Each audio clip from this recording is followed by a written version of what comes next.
এই মুহূৰ্তত মই বৰ্তমান উপস্থিত আছোঁ উত্তৰ গুৱাহাটী ৰাজহ চক্ৰৰ অন্তৰ্গত ডেকাবাৰীত। আৰু এই ডেকাবাৰীত এটা পিৰামিড আকাৰৰ প্ৰাৰ্থনা গৃহ নিৰ্মাণ কৰা হৈছিলে আৰু এই প্ৰাৰ্থনা গৃহটো অহা 2 মাৰ্চত আনুষ্ঠানিকভাৱে মুকলি কৰা হ'ব।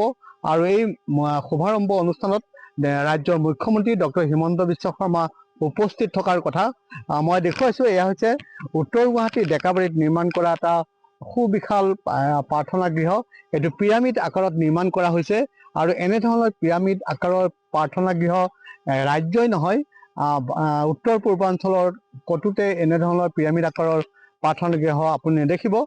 যিহেতু কৰ্মকৰ্তাসকল আছে, মই তেখেতসকলৰ ওচৰলৈ যাম আৰু তেখেতসকলৰ পৰা জানিবলৈ বিচাৰিম যে প্ৰাৰ্থনা গৃহটো যিহেতু সম্পূৰ্ণ হ'ল, কেতিয়া উদ্বোধন হ'ব? আমি এইটো 2 তাৰিখে কৰিম বুলি ভাবিছোঁ, 2 মাৰ্চত উদ্বোধন কৰিম বুলি ভাবিছোঁ। মাননীয় মুখ্যমন্ত্ৰী ডক্টৰ হিমন্ত বিশ্ব শৰ্মা ডাঙৰীয়াই আহিম বুলি অলৰেডি আমাক কথাও দিছে। তেওঁ যদি কোনো অসুবিধা নহয় তেওঁ আহিব আৰু এইটো উদ্বোধন ৰাইজৰ কাৰণে কৰিম বুলি ভবা গৈছে। ৰাইজৰ কাৰণে উদ্বোধন কৰিলে এইটো পিৰামিডত যিটো ইয়াতে বাতাবৰণ আছে, পজিটিভ বাতাবৰণ আছে, ইয়াতে এনাৰ্জেটিক অট'মেটিকলি ক্ৰিয়েট হয়। যিটো কাৰণে ইয়াতে মেডিটেশ্যন কৰিলে অলপ সময় যদি মানুহে বহে তেওঁৰ মনটো বহুত কুল অনুভৱ হয়। ইয়াৰ আকৃতিটো কিমান? ইয়াৰ আকৃতিটো হ'ল 4খন বেৰা আছে চাৰিওফালে, কিন্তু আকাৰটো হ'ল আপোনাৰ ত্ৰিভুজ আকাৰৰ। এইটো ত্ৰিভুজ আকাৰত আছে এইকাৰণে যে এইটো ত্ৰিভুজ আকাৰত যে ওপৰৰ ফালে সৰু হয়, মেডিটেশ্যন কৰাৰ কাৰণে মানে আমাৰ মনটো যিহেতু ওপৰৰ ফালে যায়, সেইকাৰণে এইটো ত্ৰিভুজ আকাৰত বনোৱা গৈছে। আৰু এইটোৰ বহলটো মোটামুটি আপোনাৰ 43 ফিট আছে চাৰিওফালে, 43 ফিট চাৰিওফালে আছে। আৰু ওখটো মোটামুটি প্ৰায় 27 ফুট মান আছে এইটো। আৰু এইটো মানে এনেকুৱা প্ৰাৰ্থনা গৃহত আমাৰ নাই নেকি, ৰাজ্যত নাই নেকি? আমাৰ বৰ্তমানতো আমাৰ চকুত পৰা নাই এনেকুৱা কোনো হেৰি হোৱা বুলি। মোটামুটি এইটো আমাৰ নৰ্থ ইষ্টত প্ৰথম বুলি ভাবিছোঁ আৰু এইটো ভাবোঁ যে গোটেই ভাৰতবৰ্ষৰ ভিতৰতে এইটো ডাঙৰ বুলি ভাবোঁ। গতিকে নিউজ লাইভৰ দৰ্শকে গম পালে যে ভাৰতবৰ্ষৰ ভিতৰত এটা সুবিশাল প্ৰাৰ্থনা গৃহ নিৰ্মাণ কৰা হৈছে উত্তৰ গুৱাহাটীৰ ডেকাবাৰীত। আৰু আপোনালোকে পিৰামিড আকাৰৰ প্ৰাৰ্থনা গৃহ নিৰ্মাণ কৰাৰ কিবা কাৰণ আছে নেকি? পিৰামিড আকাৰত, পিৰামিডৰ আমি হিষ্ট্ৰী চবেই জানো। এইটো ইজিপ্তত আছিলে। ইজিপ্তত যেতিয়া যুদ্ধ বিগ্ৰহ হৈছিলে তেতিয়া কন্যা সামন্ত পিছ হেৰি কৰাৰ কাৰণে তাৰে গোটেই হেৰিবিলাক মানে বডিবিলাক তাতে ৰাখিছিলে আৰু তাতে চাইলেণ্ট থাকে আৰু এইটো বস্তু বেয়া নহয়। আৰু পিৰামিড আকাৰত এইকাৰণে বনা যায় যে এইটোৰ পৰাই কোনো মানুহৰ ক্ষতি নহয় আৰু চাইলেণ্টলি এইটো ডিপ ফিলিং হয়। কিমান দিন লাগিলে এইটো বনাওঁতে? এইটো বনাওঁতে মোটামুটি আপোনাৰ 2 বছৰ লাগি গ'ল মোটামুটি। কিমান মান খৰচ হৈছে? খৰচটো সেই 90 প্ৰায় 1 কোটি মান টকা, 90,000 প্ৰায় 1 কোটি মান টকা খৰচ হৈছে আনুমানিক। এতিয়াও আমি এইটো মানে হিচাপ কৰা নাই, আনুমানিকহে ধৰা গৈছে আৰু এইটোৰ ওপৰত। গতিকে প্ৰায় 1 কোটি টকা ব্যয় কৰি এই পিৰামিড নিৰ্মাণ কৰা হৈছে।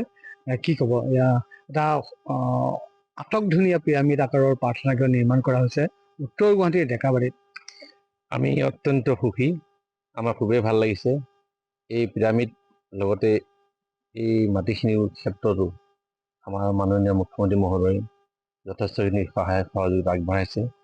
আমাৰ ব্ৰহ্মকুমাৰী ঈশ্বৰীয় বিশ্ববিদ্যালয়ৰ সমূহ কৰ্মকৰ্তা আৰু যিমান সদস্য আছে তেখেতসকলৰ সহযোগ আৰু মুখ্যমন্ত্ৰী মহোদয়ৰ সহযোগত এই পিৰামিড এতিয়া কাম চলি আছে সম্পূৰ্ণ হওঁ অৱস্থা।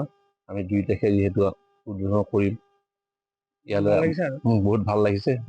মই আপোনাক সুধিব বিচাৰিছোঁ, ইয়াত কিমান ভক্ত একেলগে প্ৰাৰ্থনা কৰিব পাৰিব? ইয়াতে 130 জন আনুমানিক আছে, বেছিও হ'ব পাৰে, কিন্তু আনুমানিক 130 জন মান আৰামছে বহি ইয়াতে মেডিটেশ্যন কৰিব পাৰিব। আৰু ভিতৰখন কেনেকুৱা হ'ব?